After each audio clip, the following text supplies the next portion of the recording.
Joe.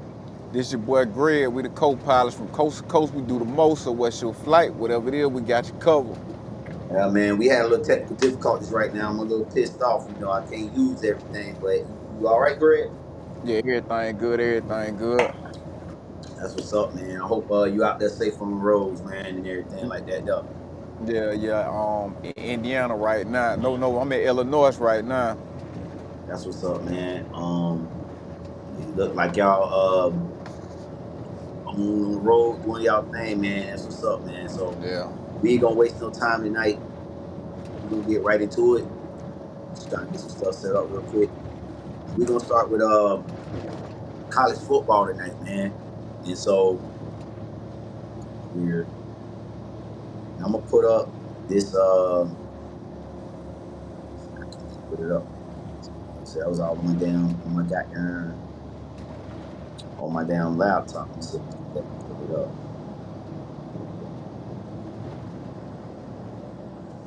It's gonna let me put it up. Okay. So putting this up here. Can you see that, Greg? Yeah. So we got the AP top 25 poll, man.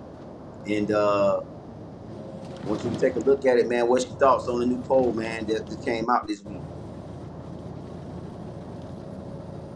You I against don't. I don't see no complaints with it, man. You get what I'm saying? I feel you, man. I don't see no complaints with it. You feel what I'm saying? Like, pretty much everybody in their respectable place right now. Indiana kind of surprising. And you see teams like Texas Tech. You know, the, who else, man? You got Cincinnati. They doing their thing or whatnot. Okay, So that's what's like up. I say, man, everybody what they, I'm pretty sure other schools may have a debate about where they should place, where they should be ranked. But I mean, for me, I'm on the outside looking in. You get what I'm saying? They done kicked us out the top 20. I know we don't deserve to be in there. How bad we've been playing. So. Well, and that's what's up, man. On that note, man, let's start with that game, man. Florida State, um, they got beat bad at home by a Pitt team with a freshman quarterback. Uh, Out of the top 25, man. My initial thoughts on this game is Mike Norvell is on the hot seat. Like, can't lose a game like this at home. You know, you was favored by double digits. It's supposed to have been a get right game after the defeat to Miami. You go home and lay an egg. Now you're losing 3 games in a row, and it's like right now the program look like it's in disarray right now with all the hype that we came in with the Alabama victory week 1. It seemed like that was our season, man. So I'm gonna let you take off, Greg. Go ahead. I think that's what most of the disappointment come in at with the Alabama victory. Coming in, a lot of people didn't expect us to beat Alabama. I think for most of us Florida State fans, we didn't expect us to beat Alabama. We was hoping it'd be a close game, give us something to look forward for the future in the season. But we came out, not only did we win, we dominated. So that led to us being optimistic about the season. And so going 3-0, and then from going 3-0 and then being let down in the Virginia loss, the Miami loss, that's to be expected. Then we lose to Pitt. So that's pretty much the main thing. You get what I'm saying? It's like we pretty much set ourselves up to be let down. Um, when I look at how we played against Pitt, man, even with Pitt and Virginia, you only allow one of those games a year. You get what I'm saying? You only allow one of those to allow a inferior team to upset you. But then when it happened twice, you have to look at this team as a whole. Because we know in NFL and even on the collegiate level, upsets happen. And like I say, man, when you look at this team, man, I look at it that's what set up a lot of disappointment with the win to Alabama. You get what I'm saying? Um, Mike Norvell, I think he's going to be on the hot seat. My personal opinion about Mike Norvell, I think he's a great head coach. I don't think he's a great recruiter, but as a head coach, I think he's doing a good job. But at the same time, it's like on the defensive side of the ball, man, I feel like we got too much talent to allow a true freshman quarterback to dominate us. You get what I'm saying? To be dominated by one player, I think that to allow one player to have their way against us, man, I think we got too much talent for that. And you have to look at the defensive coordinator. That's what has to be examined because on the offensive side of the ball, we showing that we can score, but at the same time, I'm seeing a lack of execution. You know, when I'm seeing players fumble, the game against Pitt, man, we could have took that game and we could have took off and took the lead with that game, man. We could have put that game out of reach when we was driving the ball, but we Right. had a fumble. Fumbles to me, I don't put those like things like that. Those things are not put to me. I don't put those on the head coach. I look at player accountability. You get what I'm saying? Now, do coaching play a role in some of the misfortunes that happened this season? Absolutely. But at the same time, I look at more of a player accountability because when you have your running back fumbling, you get what I'm saying, receivers dropping passes in the end zone, that's a lack of execution. Now, when we look at our team, also on our offensive side of the ball, I look at that we're limited. We got a quarterback that's 5'9", trying to throw over guys that's 6'4". You know, so it always going to, and he's not accurate, but he's an athlete. And I think that we've been getting by with his athleticism. You get what I'm saying? And now he's being placed in these situations where he's forced to be a quarterback. And we know that, man, going to the next level, he's not that. So I mean, going forward, I think we still a bowl eligible team, but for what we had our expectations up for, we know that's not going to happen this season. I totally agree with you, Greg, man. And I think, for me, man, when I look at this offense has to stay ahead of the sticks, man. Like they're not a team that because we don't have a drop back quarterback, like you said, throwing in a traditional offense. So if we're like behind the sticks, it's hard for this offense to get going. When we got second and long, third and long all the time, and we got to get positive yards on first and second down. And I think teams are starting to figure that out with this Florida State offense. If they can keep the negative plays, keep us at third and long, and make Castellanos beat it with his arm, it's gonna be a long night. And I do agree too.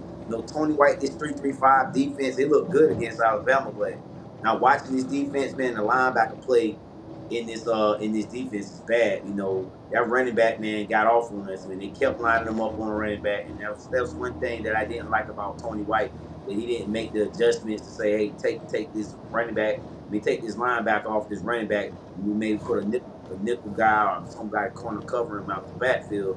We didn't have no option, and then also too, we had no pass rate, no our lane pass lane was undisciplined. This guy was just able to do what he wanted to do. We made this guy look like a Heisman candidate, a true freshman, man. I think it's unacceptable, and I think Mike Norvell got to get this thing fixed real fast. Going against a Stanford team this week that is not that great. Watch them play. Now they do got a NFL head coach in Frank Wright as their head coach. I think Andrew Luck might be their offensive coordinator still, but Right. I mean, anything's possible going on the West Coast. Got a 10:30 kickoff game next week. This week, then I don't know, man. If we lose to Stanford, dog, I think Mike Norvell will fire them. See what Pretty happens with much. other coaches we'll talk about later on in the show. And like I say, man, I think, man, like I say, man, I think Mike Norvell is a good coach. But at the same time, man, when you come to these programs like Florida State, right, and it's the same thing I was talking about, with Miami and whatnot. When you come and James Franklin experiences the same thing. When you come to these programs, man, it's high expectations, man. You get what I'm saying? We seen in Ohio State, they head coach, they were screaming about their head coaching team won a national championship, and it was the same with Jim Harbaugh. You know, so I mean, and it's like, and I'm gonna say this, it's an unfortunate situation, but it's the nature of the business. You get what I'm saying? It's like when you go to these programs, you know what you sign up for. It's the nature of the business. You get what I'm saying? And not only that, you get what I'm saying. You also getting paid to be at these programs. So these programs pay very lucrative. So once so when you go to these programs, you sign up. You know what you sign up for when you go to a blue blood in collegiate football. It's pretty much championship or bust with these schools or whatnot. They're not selling for a bowl game. They're not selling for a playoff appearance. They're not selling it just for a championship appearance. These programs want championships. I totally agree with you, man. And I just look at, right now with, Mike Norvell in year 5 into this program. Yeah, he gave us one undefeated season, got snubbed out. But you look outside this undefeated season, Mike Norvell team to very underperform. And players that he played with was players that he didn't really recruit. You look at the players he's bringing in under him, man, you can't recruit like you at Memphis. I hate to say it. You can't recruit like you at Memphis. You have to recruit like your blue blood program and get some of the best talent. And we're seeing now that Mike Norvell is not a great recruiter. Like I said, I think he's a good dude, can coach, but when it comes to the X's and O's, I think, as far as recruiting, he's not there. And also, when you look at Mike Norvell in this program, bro, he has not developed a quarterback since he's been here. You know what I'm saying? Some of the quarterbacks that went on there having success, Lou Altmaier at Illinois was a guy that was supposed to come to Florida State, but he didn't ultimately switch. A lot of other quarterbacks that we've had have transferred out, because of just the lack of development, and I think that's very concerning, man. When you see these guys are going over to other places, having success, and so I think when we look at Florida State, man, we gotta really gotta figure something out. I mean, I think Mike Norvell, if he can get this team to say maybe 8 wins this year, I think that saved him his job, and maybe that give him another year to get this the right ship.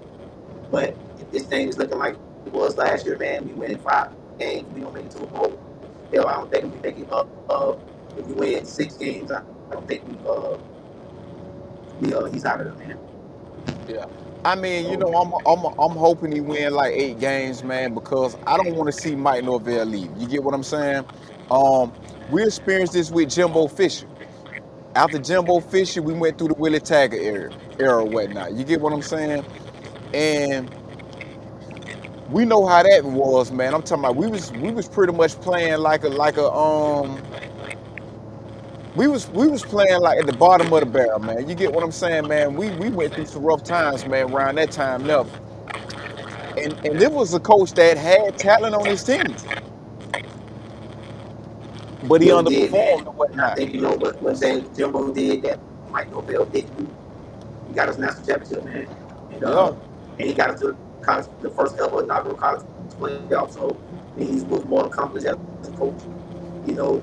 And we didn't never have a losing season under Jimbo. If I'm not mistaken, I think the first season was like seven Is it? wins.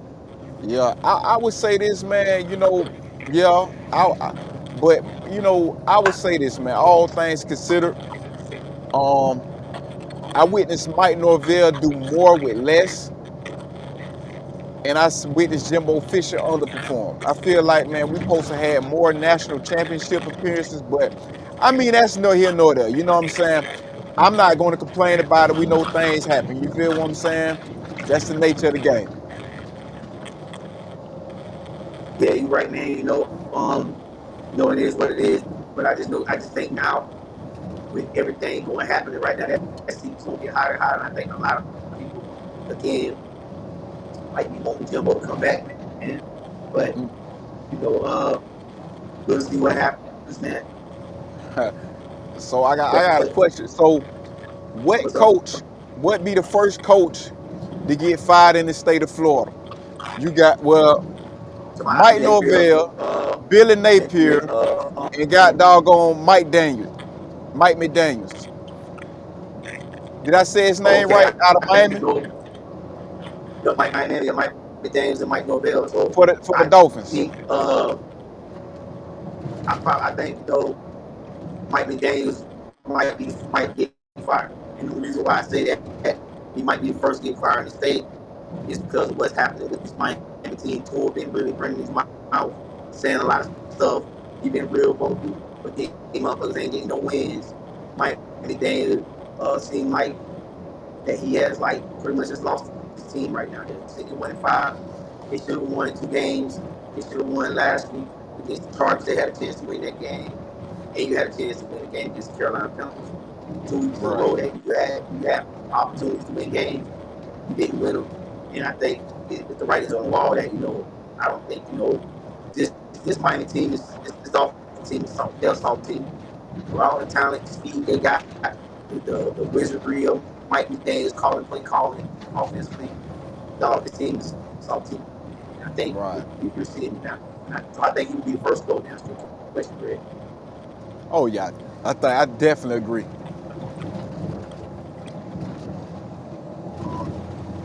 But let's talk about some more college football, man. Alabama on a 3-game win streak, bro. You know, uh, they started the season off bad with Florida State, and it looking like it was just a bad loss in a sense.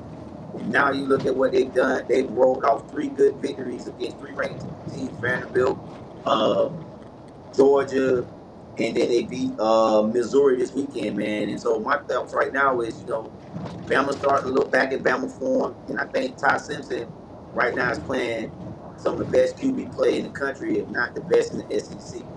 Right. He's also, he's a high, run up for Heisman and whatnot. And it's the thing, right? Because a lot of people was calling for their head coach to get fired and everything. He need to be fired. And this is my thing, right? Because people always screaming about firing a head coach just because of one loss, or it's only one Nick Saban. You know what I'm saying? It's only one Nick Saban. It's only one Bobby Bowden. It's only one Bear Bryant. You get what I'm saying? And I can name a few of these other head coaches as well. You get what I'm saying? You're not gonna have a repeat. You're not gonna always have a repeat of the success you had in your heydays. You get what I'm saying? It's not always gonna look like that. You get what I'm saying? So a lot of fans, us as fans, we have to learn to chill out you get what I'm saying? Because just say for example, Bear Bryant, I mean not Bear Bryant, but Bama head coach, they would have got rid of him and whatnot. But now look at what he's doing right now. You know, and it was the same thing with Ohio State head coach. They were screaming for his job, man. He was on the hot seat. They was ready to get rid of him. Then he won a national championship, and that talks of him being on the hot seat died down. You know, so I, and that's pretty much my thing, man. You get what I'm saying, man. Sometimes, man, you have to give these coaches a fair shot. You know, you got to give them a chance or whatnot, man. You get what I'm saying, especially when they are consistent. You know, think about how many times, man, you done seen head coaches fail until they got it right. And it's the same thing we say with quarterbacks too. You know, now with Penn State, I mean, I understand in a way, but at the same time, who you going to get to replace James Franklin? James Franklin going to get him another coaching job, whether this season or next season. You know, you got a lot of teams, man, licking their chops like, okay, they got rid of him, we'll bring him in. You know, let you know a lot. I'm not saying that Penn State is not a good collegiate program to be a part of, but a lot of players that is not kicking their doors down to go play there like that, like with Alabama, Ohio State. You know what I'm saying? With these type schools or whatnot. So when you look at his resume, and I know I got off topic, but when you look at his No, you resume, good. the teams that he's been losing to, it's been these schools, top 5 schools. You know what I'm saying? So if you're going to use, you're going to use that standard to measure him, you can also do that with a lot of these other head coaches as well. You know what I'm saying? So, and that's my thing too with Alabama. They was pushing for his job. Now look what happened. He beat Georgia. You know what I'm saying? Beat Missouri. He beat got doggone Vanderbilt. You know? So Yeah, I I think get what you're saying. And when you talk about that with him, and we both agree that Kevin Warren was a good coach. He didn't need to be fired.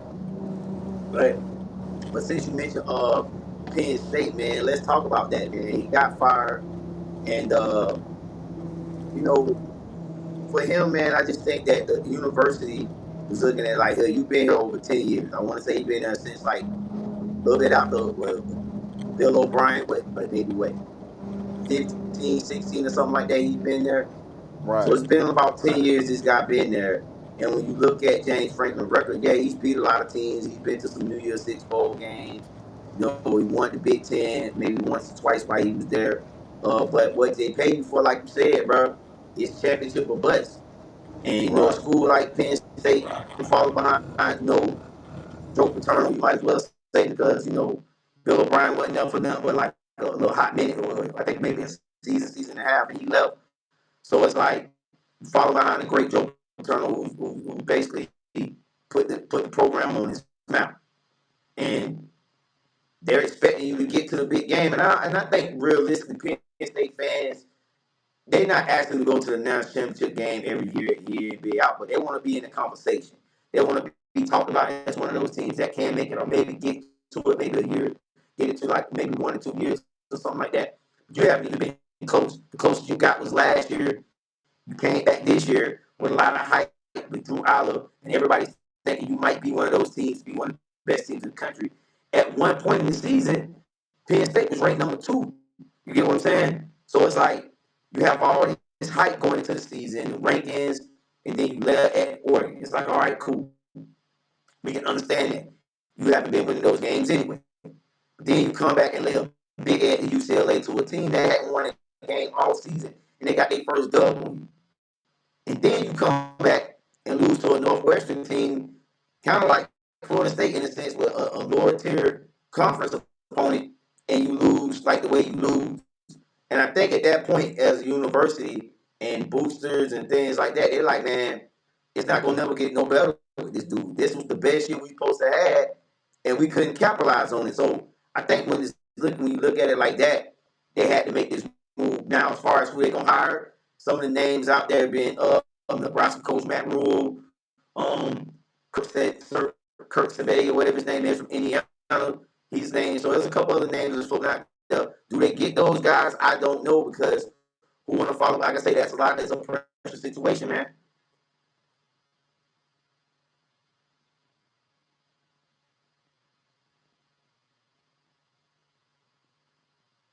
Check your volume, Greg.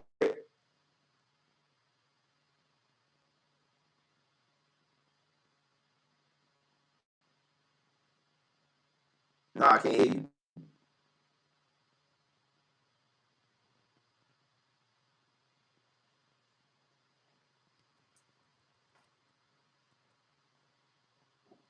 No, I can't hear you.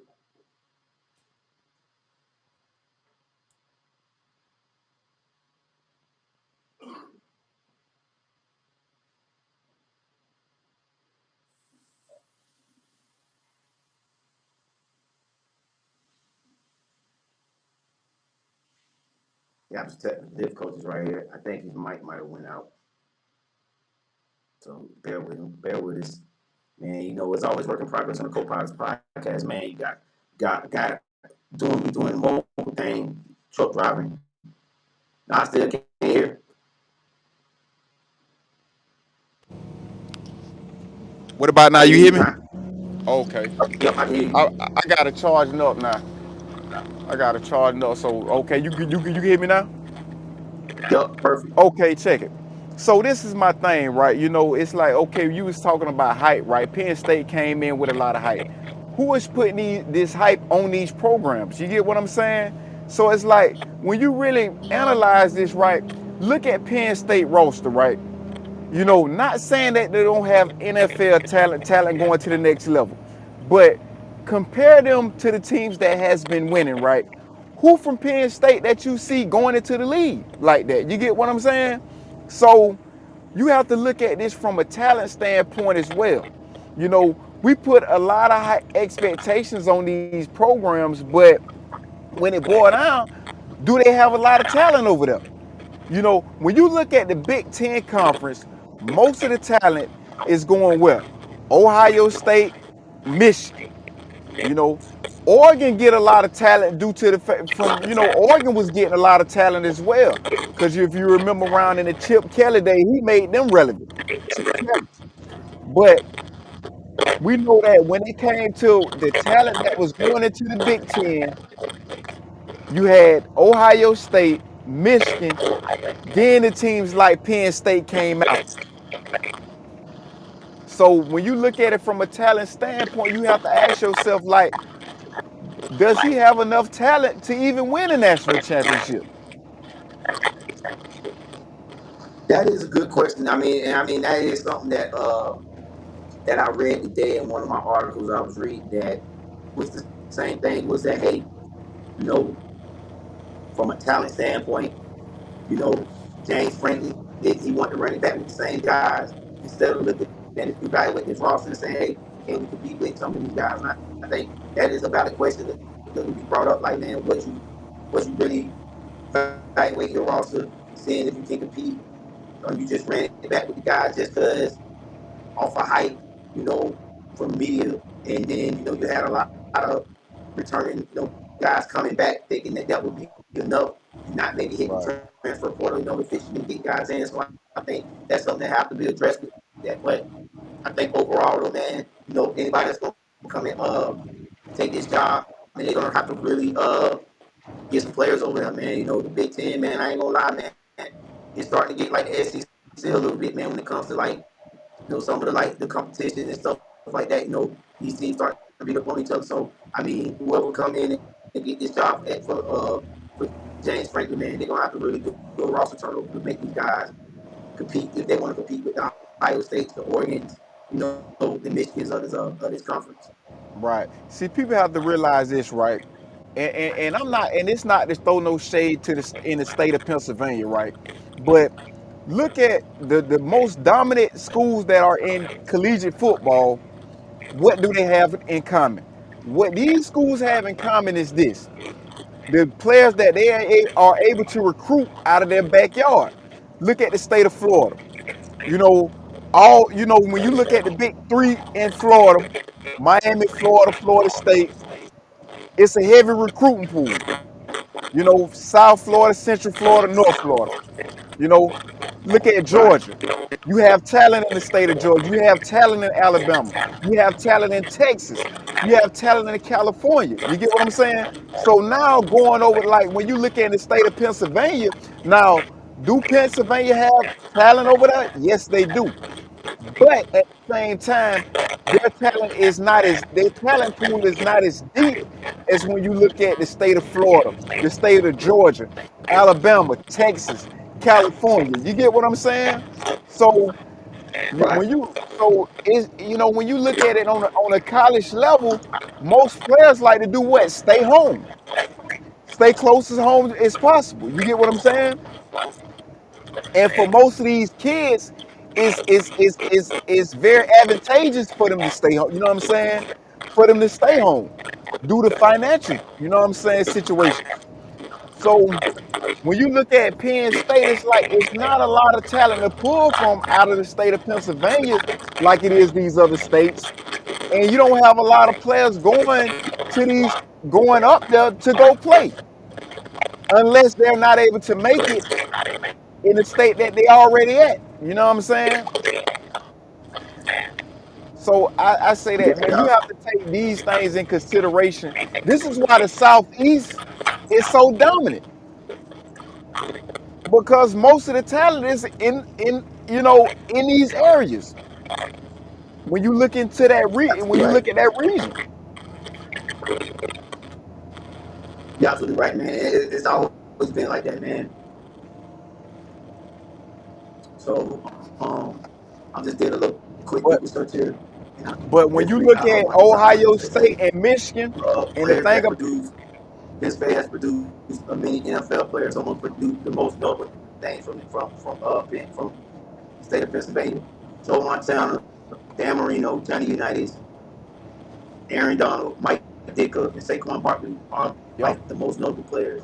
they got You know some what I'm players saying? now. Matt Ryan as well, man. So they got a couple players, but like you said, it Yeah, ain't like in abundance of like when you just look at the list from Florida. Like I can, you know what I'm saying? But yeah, There's a few players, but not like they're not like in the state of Florida. I agree with Now you. they have Big players like that. impactful players. You know what I'm saying? They have impactful players that they came in over a span of time. But just think about when you look at some of the most dominant rosters in college football, you like, dang, they had all these players. Like when you look at the U, right? You like, damn, they had all these players at one time. Alabama, they had all these kids at one time. You knew they was going to dominate. You know, so it you know, I totally agree with that, man. I totally agree with that, bro. But but the speaking of thing team with that ain't afforded Michigan, no talent, but the thing with Michigan and Ohio State, they are established. Now Penn State are established too, but it's like Ohio State, they keep themselves relevant. Same thing with Michigan. It took Michigan some time before it happened again. You get what I'm saying? Because they was talking about the same thing with Jim Harbaugh as well. You know what I'm saying? Until he actually beat Ohio State. I think also too, you gotta look at too the NIL money too. But I don't think the NIL money for what Michigan is getting, what Ohio State getting, Penn State, I don't think they can match that type of NIL money. So you have to look at that too as well. That's one Right. thing because I think if the money was there, they would be able to get a lot more players. But I don't think they can compete with those guys too. So that's gonna be another thing too, bringing the coach in, how that NIL money look. Yeah. So let's talk about some more college teams, man. Let's talk about Texas. We're gonna stick in the state of Texas. They got the bounce back win. Oklahoma after a bad loss to Florida. Um, Arch Manning probably played his best game of the season, bro. Um, and then you got Florida losing to A&M, man. And so I know that sequel Napier, it's definitely heating up, man. So what's your thoughts on those? Yeah. Um, with Texas, man, you know they needed that win right there. Like seriously, they needed that win right there. You get what I'm saying? That was like a bounce back win. You know, to lose to Florida, which we know that Florida, like, even though they're not as good of a team. They're not a team that should look past as because they got a good defense. And we know that Ladway still he's talented, but he's still raw. And he can, so when you're like that, we know that it's sometimes you can make plays, you know, but he haven't developed that, he haven't developed to the fact that where he can be consistent yet. You get what I'm saying? But he's still a raw Right. talent. But like I say, but we know, like I say, man, that seat is getting real hot, man, in Gainesville. You know, that schedule don't help it, man. They do not have a favorable schedule. You know, they do not. You know, they overachieved last year. This year, man, is it's kind of rough for them. And I think it's unfortunate for Billy Napier or whatnot, But at the end of the day, hey, this is what, and go back to what we're saying. This is what you sign up for. When you go to these schools, you know the expectations or whatnot. Right. And I totally agree, bro. And another thing is too with Napier, man, I think too is the fact that I think we all kind of knew that they would probably could win that Texas game the way Arch Manning was playing. So insiders like outside the state of Florida, they thought Texas losing to Florida was how they could lose to this team they've been playing so bad. But I think people inside the state and people that really followed this Florida team coach knew, hey, this is a win they can get. You know what I'm saying? Because of how bad Arch Manning was playing. But like you said, bro, they Right. bounced back, bro. And I think that with them, this was a game that they, like you said, they needed this game, man. And you see, they ranked them. I think they back in the top 25, man. A lot of people didn't like that ranking that they got put back in the top 25 with 2 losses. But Right. hey, when you beat the number 16 in the country, dog, that says something. Shit, look what they did with Florida State week Florida. 1 after we beat the number 18 and we wasn't ranked. So we had to kind of Right. know that. I mean, they was gonna get that rank. Exactly. Kind of agree with that. But back like with Billy Napier though, going back to that, this is my thing with Billy Napier, right? And I know I used to be real hard on him in the past, but I kind of let up after last season because I thought he did a great job. my thing was this, man. Napier did not inherit a bad situation, and the reason why I'm bringing this up because it's like the program at Florida should be further along than what they is now. Um, just making being bowl eligible should not be an accomplishment. This team as of right now should be looked at when you look at far as the talent they bring in and how long Billy Napier has been there. This team should be farther along when you're looking at this team as a title contender. At least a team that should be in the running to make the college playoffs. But we know that it's not that. We haven't looked at Florida in that light in a while. So that's pretty much my thing with Billy Napier, man. It's like, he's not bringing the program forward, you know, to the University of Florida standards. And we know that, and like I say, man, it come with the job. If you're not doing that, if you're not even in that conversation, it's a problem. And he's never been in that conversation. This team has never been in that conversation. I totally understand that too, Yeah. Red man. You absolutely right, and you can say the same for Florida State too as well. And I don't want to pop back on Florida State, but I do agree that this program should be in a better state. And I actually thought, going into the season with all the talent that they had, that Napier was going to be a running for winning the SEC this year. Like, they might be one of the teams to win the SEC. I But didn't it think came that. out, you know what I'm saying? Yeah, I was yeah, like, yeah, I this ain't could think be the that. year. Yeah, I ain't think that at all. I wasn't even close to And I thinking was like, that. man, I mean, I thought that they had a chance. And I think they would run the table, like go undefeated. I absolutely not. But I did think they had a chance, with the talent, thinking with Ladway coming back. You got to look at how they finished the season last year. They I got, I understand mean, that. against the Hearts, this is the second year in a row they had a tough schedule. So it's like Right. they're going to be built for it this year with the talent. But, I mean, man, Ladway looked so bad, bro. I mean, he just looked bad, bro. And, I mean, you know what I'm saying? Like, what can you do? And, I didn't. I didn't the, even much see them competing for it because I'm looking at on their side of the conference, Georgia and Tennessee. I did not think they was better than Georgia or Tennessee. You know, and but I thought that, like I say, man, I thought they had an overwhelming schedule. So I didn't really have a lot of expectations for them. I was like, damn, could they repeat the same magic from last season? I didn't see it. I felt like they had too much on their plate, man. I don't know, fair point. Speaking of a team that they're going to actually get ready to play soon, it's Georgia Florida weekend coming up. And I don't know if you watched that game. Very controversial call. A lot of Auburn fans felt like they was robbed of a touchdown when they scored. It was like, but the ball was moving. It was moving. You know what I'm saying? But they felt like it crossed over. They lost, 20 to 10 in a game that it looked like Auburn had them for the take in the first half. Georgia couldn't do nothing. But then Georgia came back. What Georgia do? They came back like they did in Tennessee with Auburn, and they just played a better second half, and they ended up getting a dub, man. So, what's your thoughts on that game, Greg? Playing against a team like Georgia, you never let a ref decide that game. When you put your foot on their neck, you keep it on there. You know what I'm saying? You put your hand around their throat and you squeeze. You get what I'm saying? See, the only thing Auburn did when they came out, they just put their hand around their throat a little bit. You know what I'm saying? And they made a couple of Yeah. threats, but they didn't squeeze. You get what I'm saying?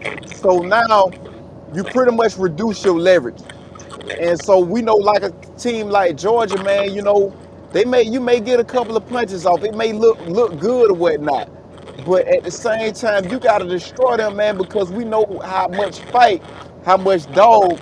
This team is called the Bulldogs. Let's start right there. So you know how much dog this team got in them. You know what I'm saying? Like we talking about a Kirby Smart Bulldog team. We're not talking about a Mark Rich Bulldog team. We're talking about a Kirby Smart Bulldog team. You know what I'm saying? So Right. they came out there playing, man. They went up and you played. You know, you gotta keep scoring, man. You cannot let up. And Georgia figured it out. Hey, listen, they limited. You know what I'm saying? And Georgia did what they were Yeah, you're supposed to. right about that. We And knew I going to thought this that might have team. been the upset at one point. I said they didn't do it. But again, you're right, man. With Georgia, man, they're one of those teams that you can get up big. You gotta constantly be going full throttle. Like you said, put your foot on their neck, keep it on their neck. If you don't do that with this Georgia team, they will come back. I mean, they almost made it come back against Alabama, but Alabama was able to hold them off. Um, yeah, man. Georgia is still a good team, still in the competition. This SEC, man, it's gonna come down to the wire. We're going to win the SEC, man, because I think it's another one of these undefeated teams. And Ole Miss, I think one of them may fall next week. Mm, could be. Yeah, man. Any of your final thoughts on college football, man? Before we segue into NFL, Nah, we're gonna segue into NFL, man. We're gonna start with our beloved Jags. Um, Jaguars fell short, this week against the Seahawks, man. And my initial thoughts on this game was, I'm not gonna say it was a letdown from the Monday night game. A lot of people want to use that as an excuse to say, "Oh, this why the team didn't, why they didn't win." I just think that Seahawks came in with a better game plan. They exploited a lot of things in our secondary, and I think our secondary on the defensive side of the ball was disrespecting Jackson Jitman Smith a little bit too much, giving him too much cushion. The receivers got in a rhythm.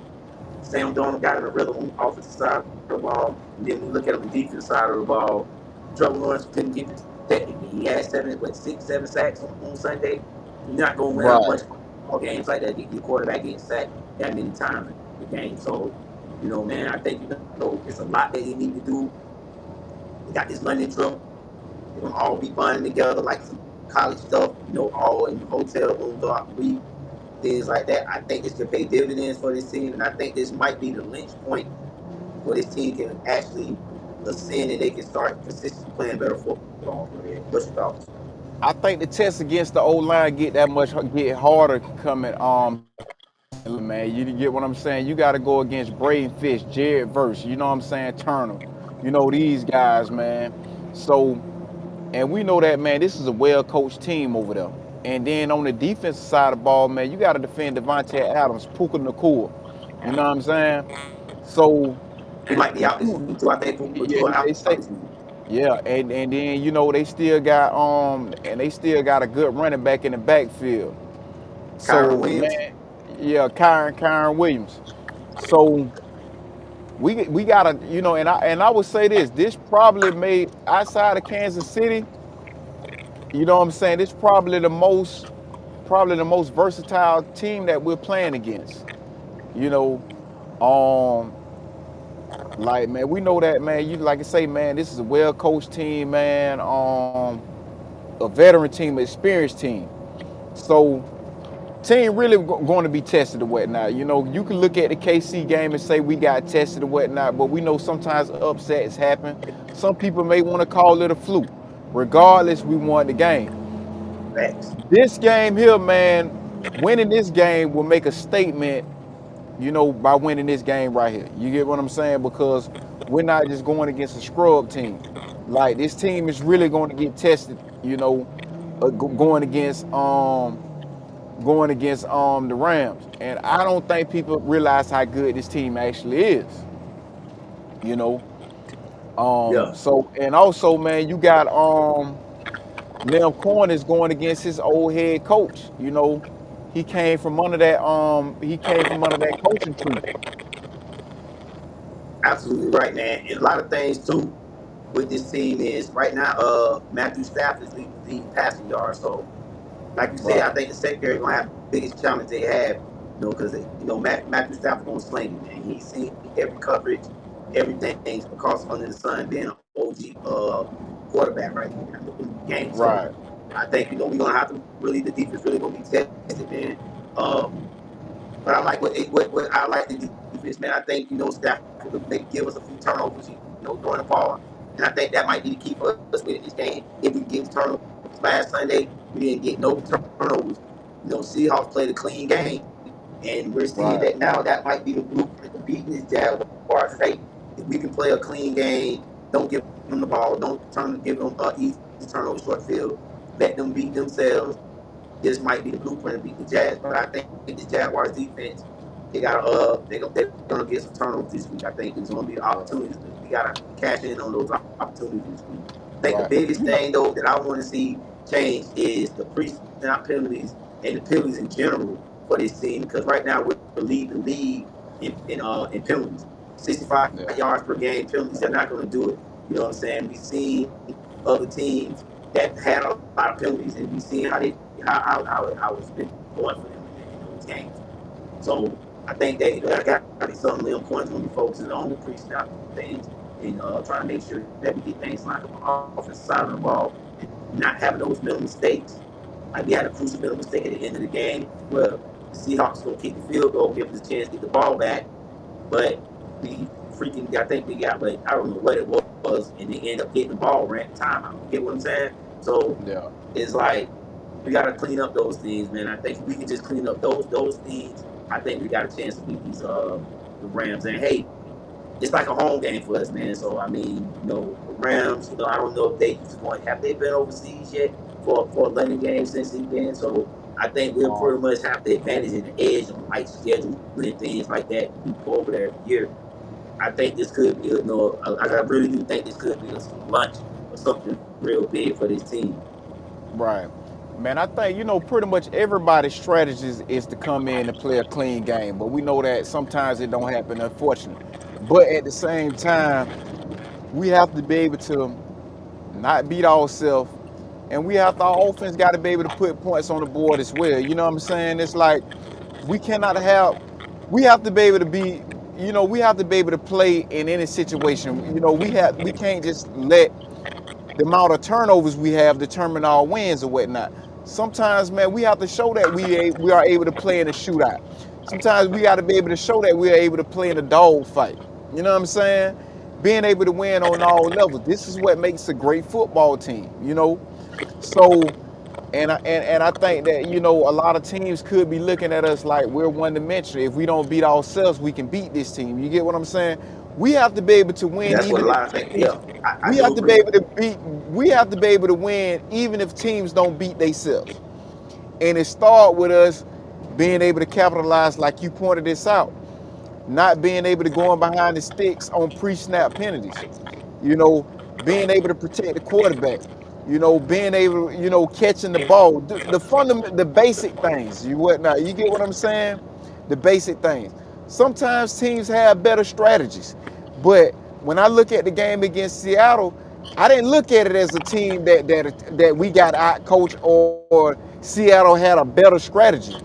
They was just more physical than us, and we did not do the basics. Like just catching the ball, making the proper throws, protect the quarterback.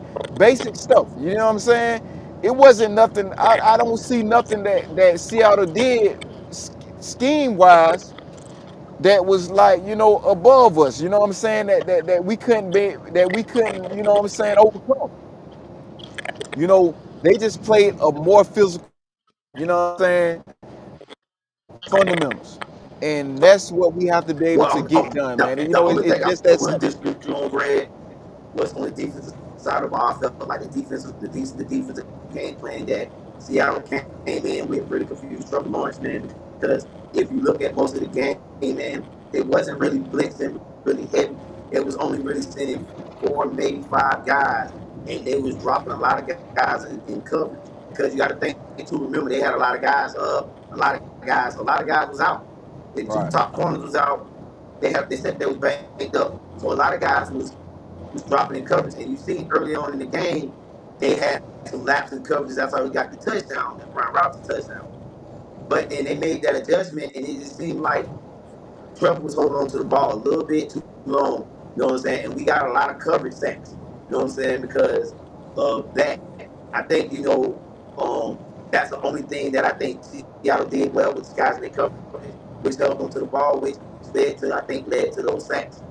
7 But sacks that's when again, you like you but said, that's when you the basic stuff. So we got to clean up, and I think if we can clean up that basic stuff, that'll give us a chance, man. But but when you see these Trump got things, to recognize stuff better, man. When it comes to but that this stuff, but this the thing when because He But in year 5. There's certain things that he got to do better at, man.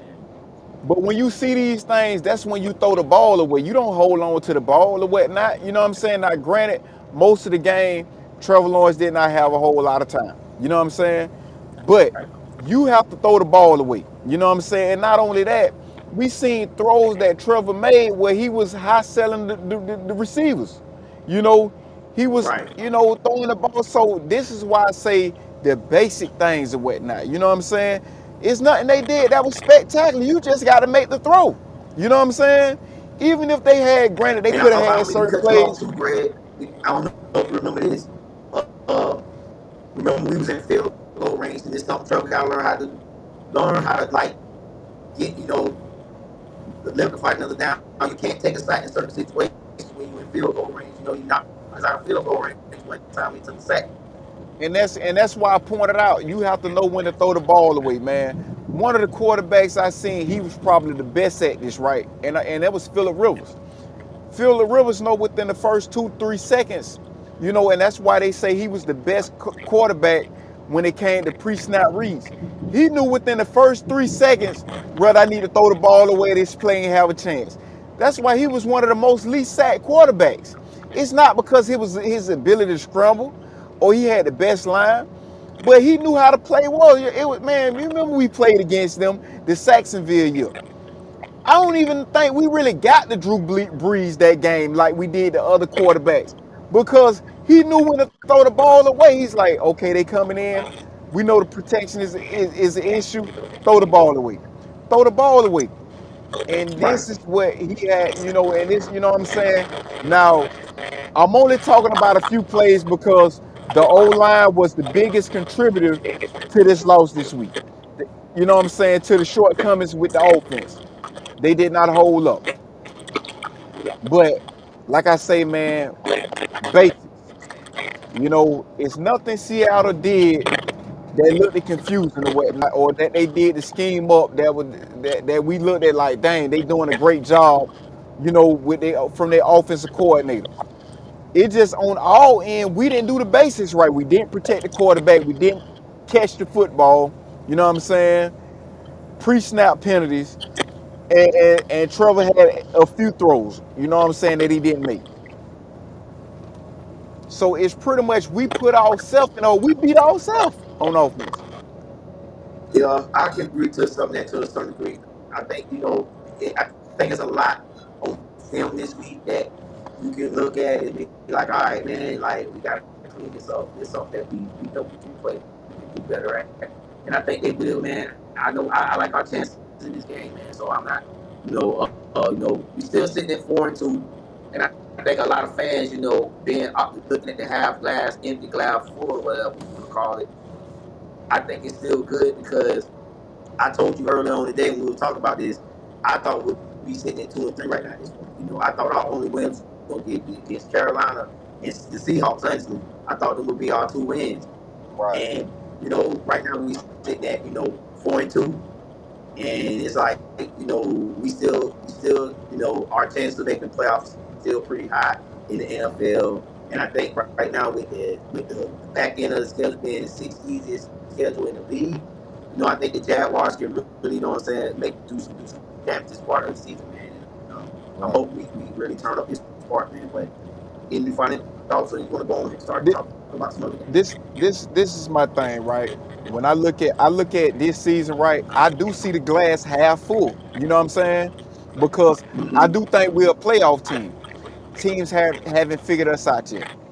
But I'm gonna say this: moving forward with this team, moving forward, in order for this team to have any type of consistency, either Trevor going to have to get better, or the talent around him is going to have to get better. You get what I'm saying?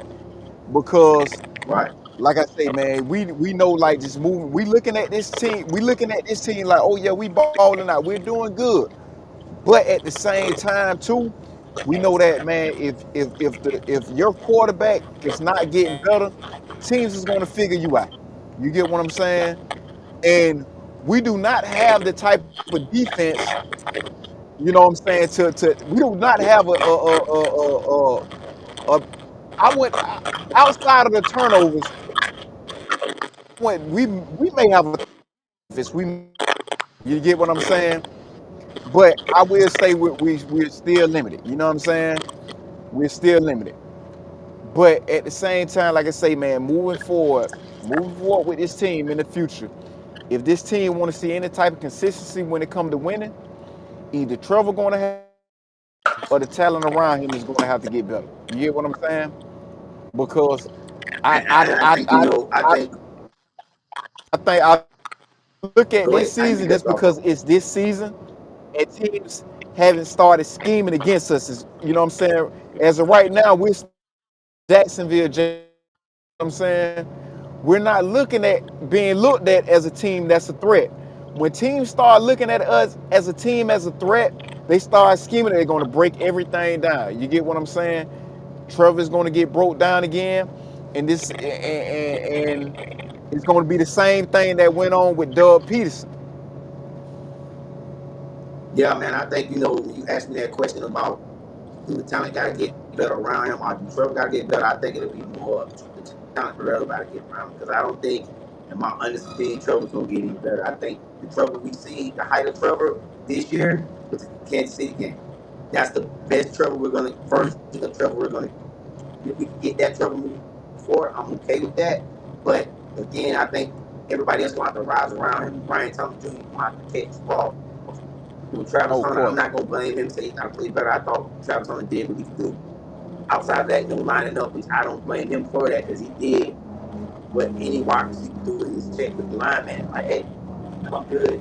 You know what I'm saying? So I think the talent around him is gonna have to get better for us to get better, man. But you know what I'm saying? Right, We still got to wait another 11 more games.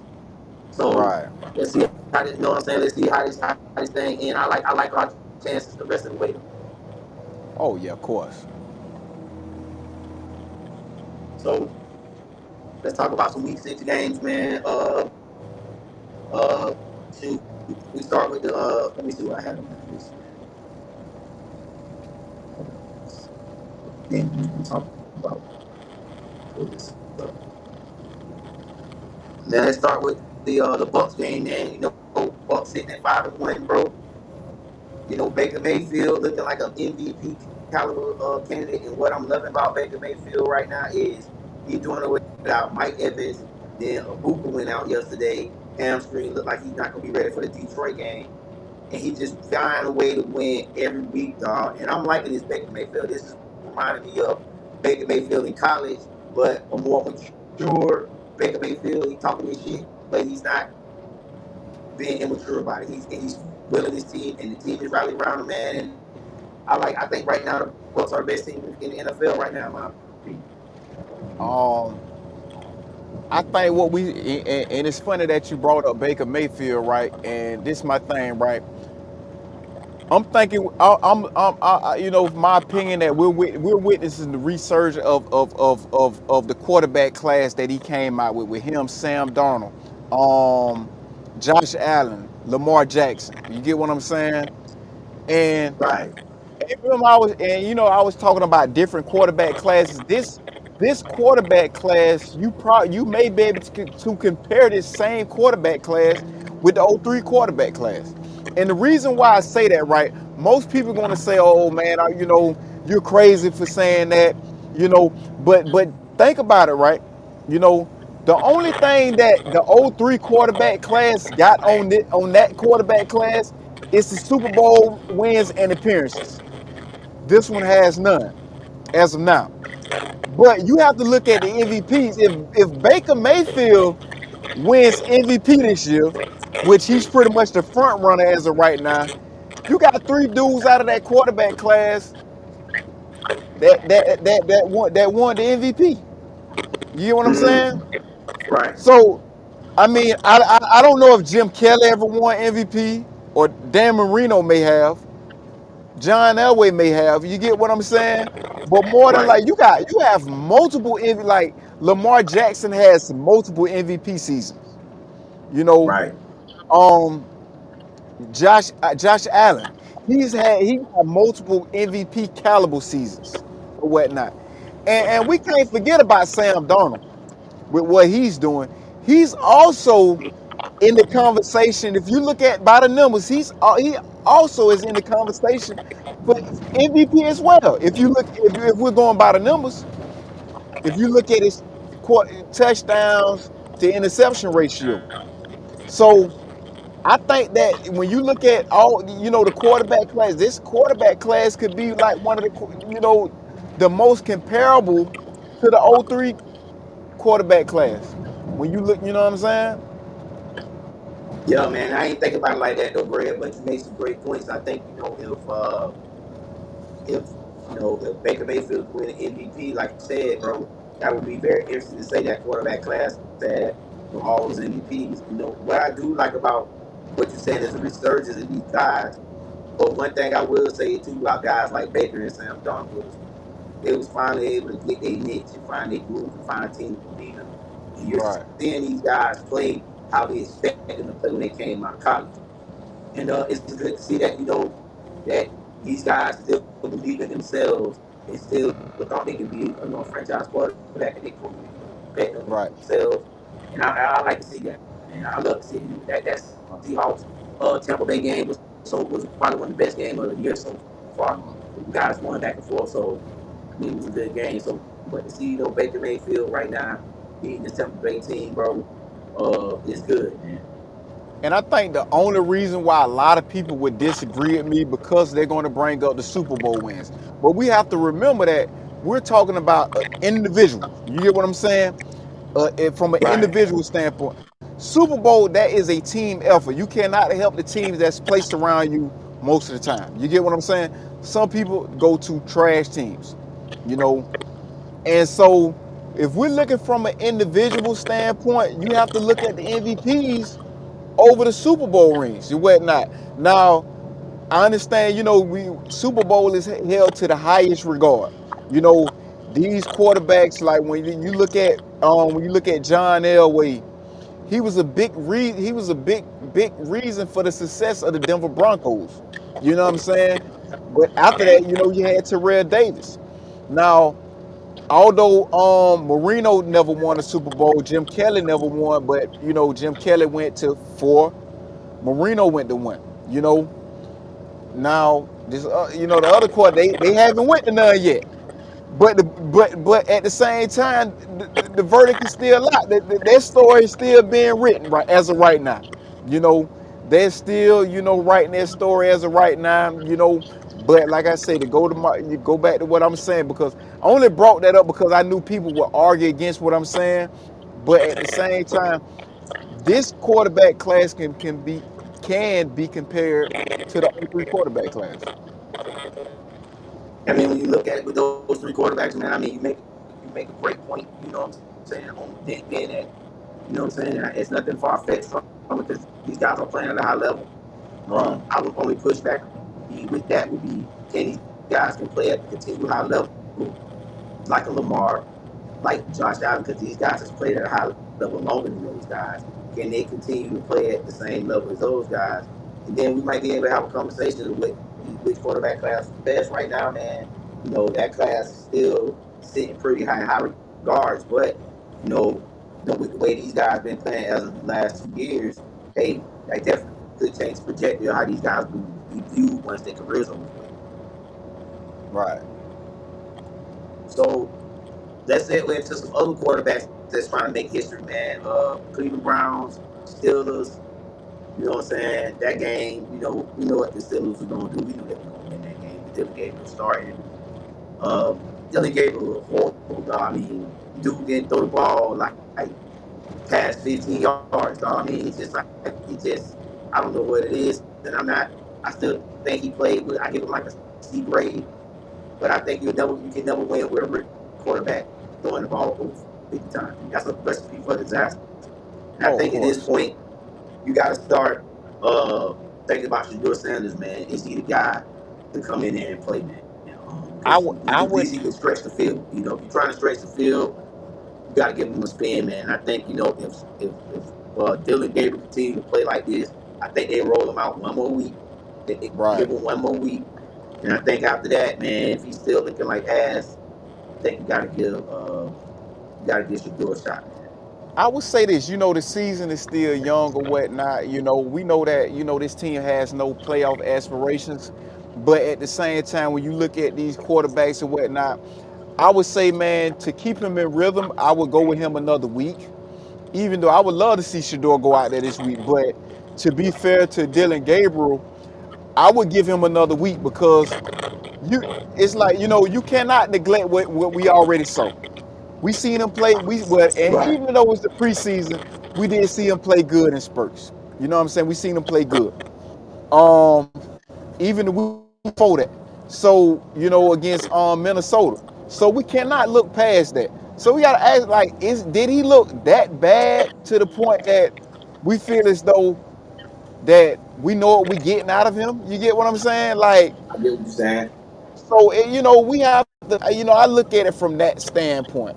You know, and two, like you say, man, you wanna keep him in rhythm. It could have been a bad week. He went against the Pittsburgh Steelers.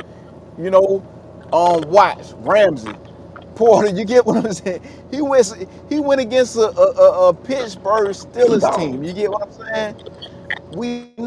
We know when you got the AFC North playing against, when you got these teams playing against each other, it's gonna it's liable to be a dog fight. I done seen games when Cleveland was at their worst, competing against, these other teams in the conference and whatnot. You know, and a lot of times, man, these be some of the best games to watch, especially if you're a dude that like defense. These Yeah. be some, hard hitting games, man. Physical, And very physical. I'm talking from a sloppy standpoint, the reason why these are great games to watch, you know. But I would give him another shot. He's only a rookie. I would give it, just to keep him in rhythm. Have him make his third start, and he underperformed. Then you see what you get out of Shedeur Sanders. We know that and the season is still young. We know it's going to be. It could be. It's probably a matter of time before you're going to see what you're going to get out of Shedeur Sanders. My thing is this with Dylan Gabriel. You have to ask yourself, does he has the arm strength to be able to play in the league or whatnot? You know what I'm saying? Because as of right now, he's looking like Garner Minshew. You know, and he had moments where he'll light it up, but when that arm start giving out, oh man, it's like, man, those passes start coming out slow. That arm not looking as crispy anymore. You get what I'm saying? So, Right. then also, man, it's not a lot of talent on the offensive side of that ball as well, man. You know what I'm saying? Yeah. We seen, he had a lot of drop passes as well. So, I would give him another week. I would give him another week. Yeah, man. I think with the Browns, man, it's like you know this was the guy that Kevin Stefanski wanted, man. That's the crazy part. And you looking at him play, it's like, damn, dog, you're not stretching the field. And I'm like, teams are seeing that. You look at Mike Tomlin defense and what they did this week against them. It seemed like they looked at that taking Minnesota like, we're gonna play them this way, uh, making everything hard for them, even with the check downs and all the small throws. We're gonna make it Right. hard. And that's what they did. They made we gonna make you throw the ball downfield. And I think that was the thing that I want to see. And it looked like Cam Stefanski is limiting him on the offensive side of the ball, limiting him. Looked like he's not opening up the whole playbook for him. In my opinion, it's the second week. But you got to tip your hat to the Steelers, man, and what they did, because they quietly won the AFC North. And I don't think nobody thought they would go into this division. I think everybody thought it would be between the Ravens and the Bengals winning this division. And you look at this Steelers team, they pretty old veteran team. You know what I'm saying? They got a lot of old guys. Mike Tomlin got rid of a lot of talent. We're going to talk about George Pickens later in the podcast, the Cowboys. But they got rid of a lot of guys.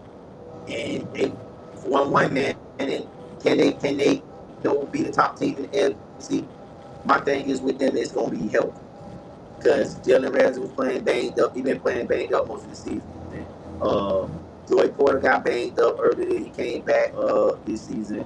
They got a lot more guys on the offensive line that's hurt, but they fighting through injuries. And I think my biggest thing with the Steelers is can the in key positions with the veterans that they sign, can they last the duration of the whole season? If they can't, this might be the Achilles heel on this team because I don't see really a lot of depth behind these starters for the Pittsburgh Steelers. Right, right. Yeah, I think Pittsburgh got a good team, man. You know what I'm saying? Like, I had my issues with that pickup because I knew how to look if this team was to underperform or whatnot. You know, Steelers fans, they already calling for Mike Tomlin to go out the door. Well, some Steelers fans, not all. And we know how this situation we know how it can plan out, man. And they go back to what I was saying earlier when we was talking about college expectations. Now it's a lot of expectations being put on the Steelers now. You get what I'm saying, especially among their fan base.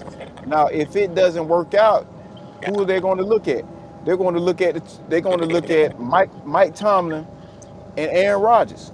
These guys they're going to look at. And we know that sometimes you're not the better team. Sometimes you don't get it done. You know, sometimes you have an off day. It's win or go home. Yeah. So Yeah, man, I'm gonna say this though, Greg. If the Steelers let go Mike Tomlin, bro, it will be about eight to ten teams lining up to get him because this guy's a proven winner. And I think oh yeah. if anybody else get Tomlin, I think the next job he get, they're gonna throw GM boots on him too as well. They're gonna have a good team building. I think anybody this person let him go, the next team he go to, they're gonna make him head coach and general manager. I book. He can pick the players he wants. And I think, he's been around the Rooneys, the family, how they've done things. I think you take what he learned from that and can be a GM head coach. But yeah, Right. man, I mean, Steelers gonna have to be real careful with that. They let him go. But I do think to some defense to Steelers fans, they tired of seeing the Steelers make it to the damn playoffs. Make it past the first round. Make it to the division round. Make it to the AFC Championship game. Give us some reason to believe that, what I'm saying, that this team can get out of the first round of the playoffs. And I think that's the biggest frustration with this fan base. Right. You got to give me somebody better than Kenny Pickett, man. If you talking about you want me to make it out the playoff, give me somebody better than Mitch Trubisky. You know what I'm saying? You want? Big facts, big facts, big facts. Yeah, yeah, I agree, man. man. So Monday night games, man, and talk about those games. I think the Monday night game for me, but the biggest one that I wanted to point out was Bijan Robinson, man. I think it was his coming out party. I thought that, the way he played on Monday night, if anybody never seen Bijan Robinson really playing in the big stage, you got to see what this guy's doing. This guy is the Atlanta Falcons offense, dog. He gets it going. And once Bijan Robinson is going, it's a bad day for the team, man, because then you got to win with guys like Drake London. I'm still expecting Kyle Pitts to come and play better too. He's still kind of been disappointing me in Atlanta before. But overall, man, those Atlanta Falcons team, they really impressed me last night. The defense got out there with Josh Allen, man. And right now they got the number one defense in the league right now. But salute to the brother, Raheem Raheem Morris. Morris. Yeah, man, getting this team to play up for this big stage, bro. And I like what I saw with the Falcons, man. If they can continue to play like this, they could be a team that could be very dangerous in the NFC, bro. Oh yeah, of course, definitely is, man. I think, man, Bijan Robinson been had his coming out party. I mean, we been knew what he can do. You feel me? From his first season or whatnot. But yeah, that a real deal, man. He the real deal. He probably one of the best backs in the league right now. I think he's a runner up for MVP also. We Facts, know big how, facts. but it might be hard for him to get it. We know that, man. It's a quarterback-driven league or whatnot, man. It got to be an off-year quarterbacks in order for any other player to get that award. But he doing his thing, man. Right now, he doing his thing. Absolutely, man. And for the Bills, man, like two losses in a row, man. Do you still believe in the Bills? I know I still believe in the Bills. I still think they're a playoff team. and I think they'll right the ship. They kind of like going through the same thing Kansas City was going through. Penalties, man. Look at them. They had a lot of penalties last night as well too. So I think if they clean that up, they'll be fine, man. I'm not gonna just jump the ship, but I think the Bills gonna be there one of those teams in the AFC, man. Oh yeah, I think like I said, man, this could. I still think that this could be the Bills' season and whatnot. You know what I'm saying? It's a possibility, especially if you don't have to worry about Kansas City. But I think Kansas City is starting to find their swag back, whatnot. With players like Worthy coming back. Um, but I like I say, man. A lot of times they only be a play behind, man. And they probably like, man, if we don't have to worry about Kansas City, man, this ours for the taking. And so, they definitely can't mess that up this season. You get what I'm saying? Because a lot of people is not sure. We know that Kansas City can find their stride or whatnot. Andy Reid's still one of the best head coaches in the league. But, you know, but if I'm a one of the opposing teams, I'm gonna look at it as like, man, I'm gonna be very optimistic about, what we can do if we was to play against them. You get what I'm saying? Especially when you lose to a team like when you lose to the Jacksonville Jaguars. This is how teams gonna look at it. You lost to the Jaguars or whatnot. Even though we feel like, it need to be a little more respect put on our names, but we know Big how the facts league of is that, gonna bro. get but we know how the league is gonna look at it, you know? Yeah, man, I agree with that too, bro, man. I agree with that. But it was a good game, man. Another team that looked good, and I think this might have been sort of a fluke win. I don't know. These guys are really for real. Chicago Bears won on a field goal late in the game last night. Thought it was somewhat a competitive game. Caleb Williams played good in his hometown return. Jake Daniels had a costly form at the end of the game, man. But two teams I think could be. I don't think the Bears is the playoff team in my opinion. But the NFC North has just got a lot interesting because right now you got three teams with winning records in the NFC North. I want to say everybody in the NFC North might have a winning record, if I'm not mistaken. So it's like, we don't know, man. I still think Detroit Lions is the team to beat in that division. But with the Bears winning, man, that 2-game win streak, can they build something? Ben Johnson, new head coach. Yeah. See what I they got can a do, man. question to ask you. Okay, What's let's up? say if the Lions win, right? Would the trade with Jared Goff and Matt Stafford go down as the greatest trade of all time?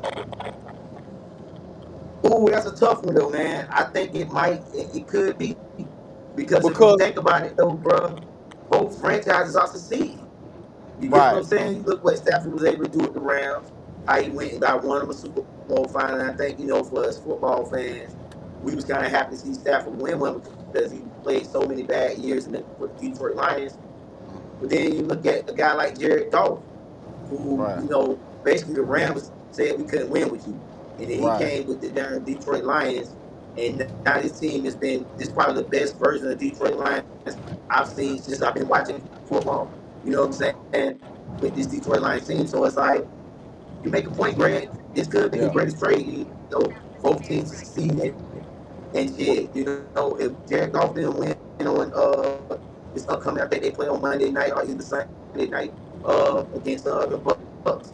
right. Man, they And could see, be one of the best. We could be talking about them as one of the best teams in the NFC right now too as right, well. So this could be, man. We got to see how the Chargers made in the next couple of years, how it all unfold. But you make a good case for that. It could be one of the right. best trades of all time. I agree. And that's pretty much like my question, like that's pretty much my question also to our listeners, right? If Jared Goff was to win the Super Bowl, would the trade between Jared Goff and Matt Stafford go down as the greatest trade of all time? Because you have Matt Stafford won a Super Bowl. You get what I'm saying? And if Jared Goff and because if you break down this trade, you're looking at one of the rare trades that benefited both teams. It's not a lot of trades that actually benefited both teams and where both teams had success. A lot of times when you have trades, a team pretty much, I want to dump this guy off. I want to get rid of this price tag or whatnot, this expensive price tag, or we just don't Right. want them. It's chaos in the locker room. You talking about a trade that benefited both teams. You get what I'm saying? So, we see what the fans say about that. See what our listeners got to say about that one. Yeah, I put it in the chat, man, for the listeners to tap into the question. What we put out there.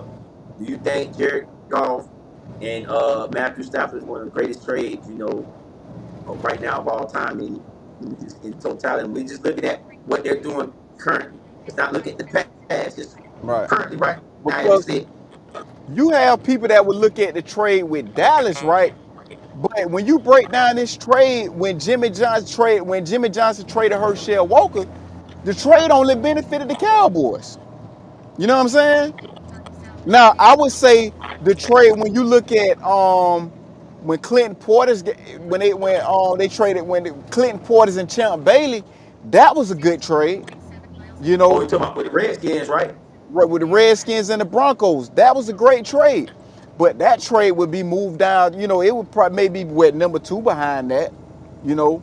Right, absolutely. I agree. Yeah. I agree with that because, like, yeah, when you look at that trade, yeah, I wouldn't say they both was playoff teams, but if you look at that trade, I would probably say uh, Denver might have won that trade a little more than the Redskins.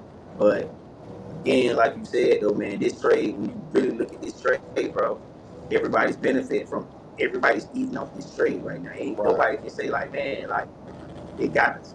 And so I agree with you, bro. Like this trade is probably one of the best trades that we've seen of all time, man. But you watching, listening, man, you listen to the question, man. Tap into the podcast, tap into the show, man. If you don't want to come on, people come in and give us your thoughts on that trade, man. Right. But yeah, man. I mean, the Lions look good, man. I thought in the Sunday night game, I mean, missed opportunities. Ron St. Brown dropped some critical catches in critical moments. Um, what you think about that end of that fight? How that fight ended with Brian Branch? Me personally, bro, I don't feel like Brian Branch should get suspended. I think he should get a heavy fine. Juju be doing shit, man. And I'm not saying that he didn't do nothing wrong, but he be doing little shit. And I think he played with the wrong person and found out all that playing shit. Yeah. You got to be able to control your composure, man. No matter, you're a professional. If a person, no matter what a person, if a person don't put their hands on you, you have to be a professional about it. That's what they pay you for. That's what you get paid millions of dollars for, to be professional. And that's with anything. You get what I'm saying? They will ask you to do that on a job where you only getting paid $10 an hour. So Right. it holds much more if you getting paid millions. So yes, he was out of bounds for doing that. At a lot of jobs you would get fired for that. Not that we're not hoping that he get fired, of course, but it go back to the professional standpoint. You know, um, I wouldn't want to see nobody get suspended, but we know that when you fight, you get suspended. When you get a helmet, you get suspended. Right. You throw the blow. Although the blow wasn't as effective because the dude got his helmet on or whatnot, but it's like if action if consequences if the NFL is not issuing out consequences, you're gonna have a lot of fights in the National Football League, bro. You know what I'm saying? It'd be like the NHL. Mm-hmm. We constantly got fights and whatnot. And the league don't want that. It'd be setting a bad example. I don't wish it for the brother, but at the same time, man, we know rules is rules, man. You got to be able to follow rules. Like, come on, man. You know, Somebody putting their hand on you, a cheap shot, I can understand it. But just words, you got to let that go. And it could be more that went on that I don't know about. But from my standpoint, from what I saw, I didn't think that it warrant you going after them trying to fight it. You get what I'm saying? Yeah, I will agree with that. I don't think it warrant like you said. I don't think he should have provoked him. Now, Right. I think Juju did. I don't know what was said. I think Juju might have provoked him, and he back after the loss. But it seemed like he was looking for the smoke. He got it, Brian. Right? He went over and found his ass and slapped the shit out of him. but I think that's where he probably was wrong at. But I just don't want to see the brother get suspended because in the heat of emotions, you lost the game. It's a game you felt like you could have won, and then you lose the way you lost. Right. It's like, damn, man, like, and then you got this guy talking shit. It's just, what I'm saying? I think, like you said, bro, he gotta be better at that. I just don't want to see the brother get suspended, man. Maybe they help him fine, teach him a lesson. It was after the game, it wasn't during the course of the game. So, maybe they look at it consideration. But, man, just unfortunate situation, man. But hopefully Juju is better, man, because, man, he busted his shit, man. Nose bleeding and shit and all that. Oh, Yeah, right. man. So, but the last game of the night we're gonna talk about, man, is this Dallas game, man. I mean, yeah, man, it's just one of those things where Dallas that defense, man. I don't think if they get this defense fixed, man, it's gonna be a long season for the Cowboys.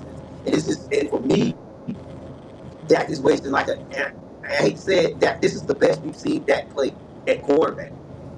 And it's like he's wasted with bad defense. And I gotta blame Jerry Jones because, they don't have nobody game plan for the defense. Mike Parsons used that the game plan for the pass rush, where he's going to be. You got to account for him.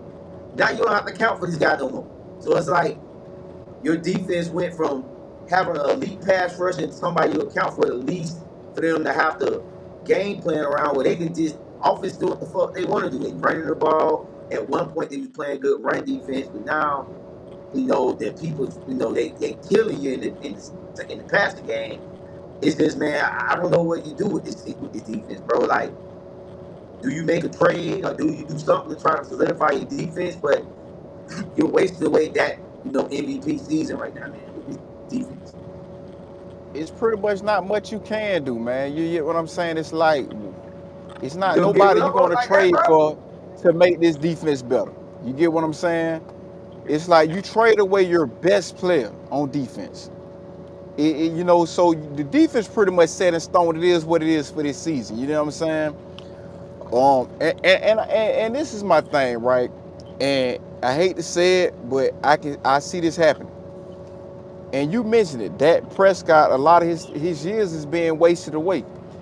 Dak Prescott now is very lucrative for Dak Prescott being at the Cowboys, even when he was a rookie, and he didn't have a big contract. Just being under that Cowboys brand, you know, a lot of endorsements come with that.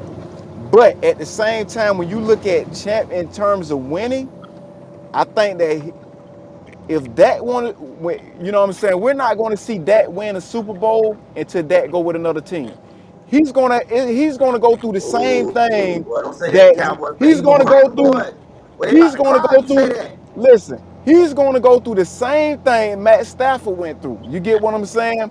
Now Stafford's situation was worse, but at the same time, man, you're gonna keep going through the same thing with Jerry Jones or whatnot, mismanaging his team.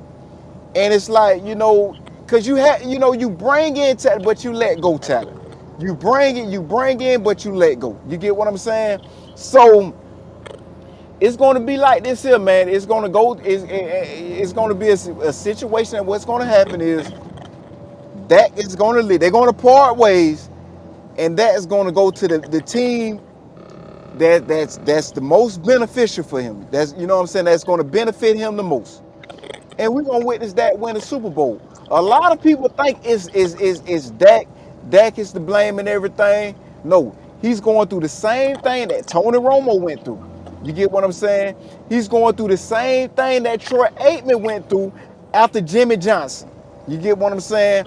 Although they did win with Barry Switzer. But we seen what that team was like, and the triplets That was was Jimmy still there. Johnson team. You still had you still had Darren Woods. You get what I'm saying? You still had Deion Sanders. You know what I'm saying? So he's gonna suffer the fate that all these other quarterbacks went through. You get what I'm saying? In order for him to win, he's gonna have to pull a Matt Stafford. Damn, dog. Make a good point, bro, man. I don't want to see it, bro, because that, Dallas fans, boy, they gonna be crying, boy, if that win a Super Bowl before they get one. But you make a good point, Yeah. cuz, man. I don't know, man. I mean, you don't think it's no trade out there to get the defense better?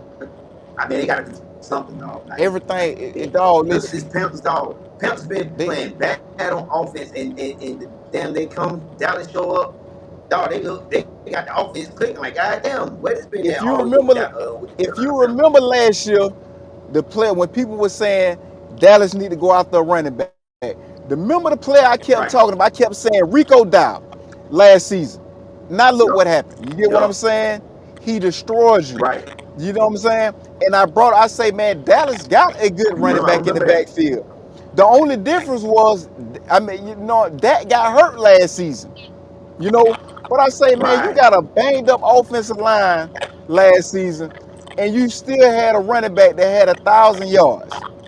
But because his name wasn't flashy enough, a lot of people say, oh, Dallas need to go after a running back. You had a running back in your backfield already. You get what I'm saying? I brought this Yup. up. You know what I'm saying? Now look what In happened. fact, It you came did say back to that. bite you. Yeah, it came back to bite you in the behind and whatnot. But that come with mismanaging the roster.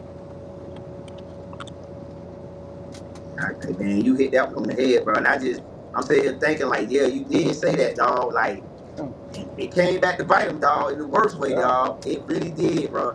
But I ain't gonna even lie, though, bro. What's your thoughts? Because I think Javonte Williams is having a bounce back year for the Dallas Cowboys. I thought He's he's maybe he's playing been playing pretty he's solid. playing he's playing good. He is though. He is playing good though. You know what I'm saying? He is. Yeah, but you make a point though, dog. They wouldn't even have to make that move. They would have kept if they would have kept what they had. Right. It's like they looked at like they had to like I say, man, sometimes man teams go after a name, man. You know what I'm saying? And and this is why Ashton Jensen name was always tied in with the Cowboys. Because people feel like, oh, they need a running back. Like, no, you got a running back already. You don't have to go after a running back. And I feel like they did the Right, best thing by going after old linemen, in the right, draft with their first round pick. right. And you're right about that, man. I'm sitting here thinking about when you say teams chase names, bro. I felt like that's why the Jets fucked up. They went after a name in Aaron Rodgers, and he's pretty much just set the organization back. Now you see what they look like as, but they they I didn't wouldn't have to say still get him though. I wouldn't even say that move set the organization back. He got injured the first year. Because we seeing how Aaron Rodgers playing now. You know, so you have to look at it from a coaching standpoint as well. You know, like the coaching staff that they had, Robert Solomon just ain't get it done. Mm. You know, he just ain't get it done. Yeah, hey, it's what it is, man. That's what's And up this though, man.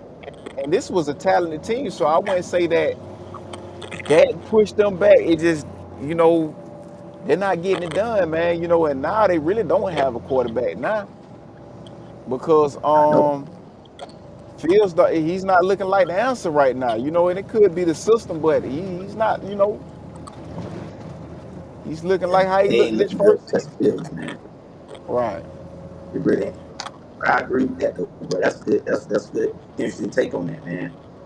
So yeah, end of the show tonight, man. We're gonna go in our rivals and departures, man. I want to start with my rivals, man. And my rivals for this week, man. Cam Scottaboo and Jackson Dart, man. I like them two cats, rookies, man. Coming in, got the win over the Eagles on Thursday. On Thursday night, I mean, total domination. Man, Cam Scottaboo had the boys out like Eagles making big decisions as a rookie. I'm talking about he was running like Tom Raffin back in the day. While he was running Yeah. Thursday night, bro. Cam Ward, Jackson Dart, dog. I think New York might have found their quarterback. I think this might be the guy. It's still early, Oh yeah, but he looking that's my good. rivals for this week, dog. He looking Cam, good. Jackson Dart and Jackson Cam Dart. Scottaboo. Oh, Jackson Dart. my my rivals, man. I gotta give it to the Carolina Panthers, man. They won. I want to say they won their last two games. They're looking better. They're looking more like an offense now. Um, and I think now Bryce Young got a reliable target. He got a weapon now, man. With McMillan, and he got a running back. We just got finished talking about Rico Dow or whatnot. So it's Yep. like you're looking at your three core pieces, that could be your three core pieces on this team when you look at the offense. So they've been looking good the last 2 weeks. You get what I'm saying? They looking more like an NFL team now. So they got my rival for this week. These they looking more like an NFL team. I Looking like more that like one, an man. NFL team. That's what's up, man. So my departures for this week, man, is the Philadelphia Eagles wide receivers, man. AJ Brown, freaking Devontae Smith. Um, these guys, man, I don't know, man. It's like the offense out of sync. AJ Brown acting like a diva. I don't know if this guy gonna end. He's gonna get traded. Devontae Smith. Um, you know, can't get him going in the offense. So the Eagles got a lot of work to do offensively, man, and they got a lot of talent on the offense. So I don't know why they just haven't been so inconsistent early on. But I just think that the Eagles right now, as far as offensively, they got to figure something out. Like, identity. They're gonna be a run first team. So, but they got to figure that part out, man, because it seems like um, you can put the ball in Jalen Hurts' hand and win you the game. Not saying he's making bad decisions, but it seems like over these last 2 weeks, when Dave said, "Okay, we're gonna take away the run game from the Eagles, and we're gonna let Jalen Hurts do this," he hasn't been able to do it. He put up numbers against the Broncos, but still wasn't enough. They got away from the run game. So I don't know, man. But that was my departure this week. Philadelphia Eagles offense. My departure is I was going with Jalen Hurts. And the reason why I Okay. was going to say Jalen Hurts, right, because now, a lot of people saying what Cam Newton was saying. You know, when he was having debates with Gilly, um, who else he was debating with? He was debating with a couple of people about this, though. You know what I'm saying? Uh, About uh, with Jalen Hurts. apology, super apology guy Ryan Clark. Ryan Clark, yeah. So, and the thing he was bringing up is like, yeah, you can look at how he played in the Super Bowl. He looked good or whatnot. But at the same time, it's like they're not winning because of just solely on Jalen Hurts or whatnot. And now it's showing because you see a lot of these throws, they're off target. And this is a talented team from top to bottom. Team, talented team. You get what I'm saying? Jalen Hurts has been missing a lot of throws this year. Although the numbers are looking good, looking decent when you look at his touchdown to interception ratio, but at the same time, it's like, it's a lot being left out there on the table, though. You get what I'm saying? Big facts, man. I agree with that, man. And any final thoughts, Greg? Nah, Man, so it's been a dope episode this week, man. I will have this uploaded on the all streaming platforms, Spotify, wherever you get your podcast from, podcast, man. I want to thank everybody for tuning in tonight, man. It's your boy Joe. it's your boy Greg. We out. Peace. Yo.